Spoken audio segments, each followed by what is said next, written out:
ನಿಮ್ಮ ಮೇಡಮ್ ಹೆಸರು sir? Borayya GB ಅಂತ ಯಾವ subject? English subject madam. English. ಹೌದು ಮೇಡಮ್. ನಮ್ಗೆ ಭಯ ಆಗುವಂತ ಸಬ್ಜೆಕ್ಟ್.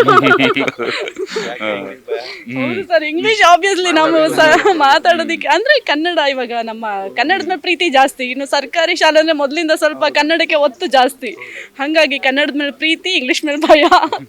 ಅದ್ರಲ್ಲಿ ಪ್ರೀತಿ ಇಟ್ರೆ ಅದು ಹಾ, ಕೂಡ ಚೆನ್ನಾಗಿ ಅಲ್ಲ ಹೌದು, ಟೀಚರ್ಸ್ ಹಿಂಗೆ ಹೇಳೋದು ಸರ್, ನಮಗೂ ಅವಾಗ ಹಂಗೆ ಹೇಳ್ತಾ ಇದ್ರು.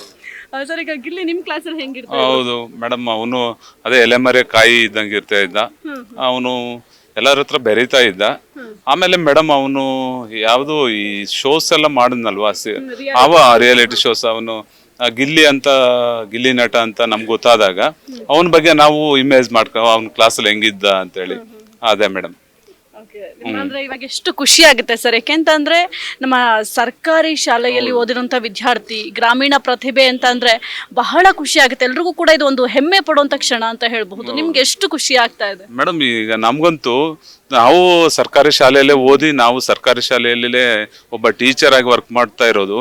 ನಮ್ಮ ಎಲ್ಲ ಮಕ್ಕಳು ಆ ರೀತಿಯಾದ ಒಂದು ಪ್ರತಿಭೆ ಇದೆ ಅಂತೇಳಿ ನಮಗೆ ತುಂಬಾ ಖುಷಿ ಆಗುತ್ತೆ ಮೇಡಮ್. ಈ ರೀತಿ ಇನ್ನೂ ಜಾಸ್ತಿ ಪ್ರತಿಭೆಗಳು ಬೇಕು ಅಂತ ನಮಗೆ ಅನಿಸುತ್ತೆ ಮೇಡಮ್. ಏನ್ ಹೇಳ್ತೀರಾ ಸರ್, ಬಿಗ್ ಬಾಸ್ ಸೀಸನ್ 12 ಅಲ್ಲಿ ಗಿಲ್ಲಿ ನಟ ಇನ್ನೇನು ಸ್ವಲ್ಪ ದಿನ ಇದೆ ಫೈನಲ್ಗೆ, ಏನ್ ಆಶಿಸ್ತೀರಾ?